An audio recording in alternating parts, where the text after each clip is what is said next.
بسم الله الرحمن الرحيم والنازعات غرقا والناشطات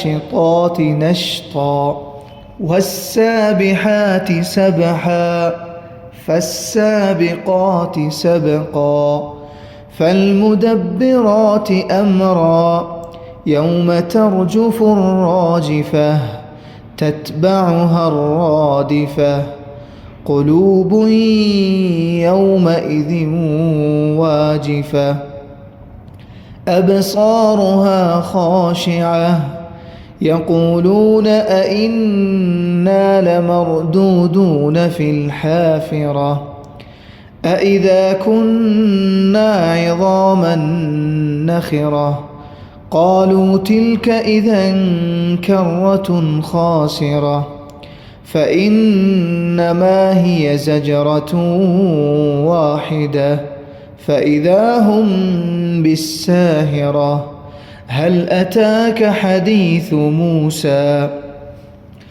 إذ ناداه ربه بالوادي المقدس طوى اذهب إلى فرعون إنه طغى فقل هل لك إلى أن تزكى وأهديك إلى ربك فتخشى فأراه الآية الكبرى فكذب وعصى ثم أدبر يسعى فحشر فنادى فقال أنا ربكم الأعلى فأخذه الله نكال الآخرة والأولى إن في ذلك لعبرة لمن يخشى أأنتم أشد خلقا أم السماء بناها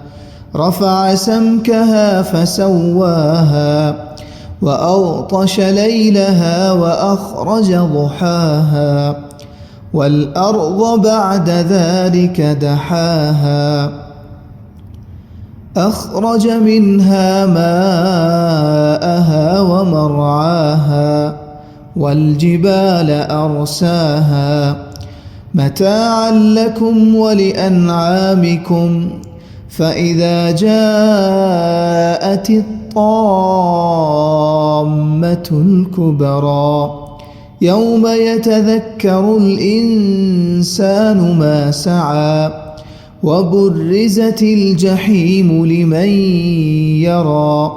فأما من طغى وآثر الحياة الدنيا فإن الجحيم هي المأوى وأما من خاف مقام ربه ونهى النفس عن الهوى فإن الجنة هي المأوى يسألونك عن الساعة أيان مرساها فيم أنت من ذكراها إلى ربك منتهاها إنما أنت منذر من يخشاها كأنهم يوم يرونها لم يلبثوا إلا عشية أو ضحاها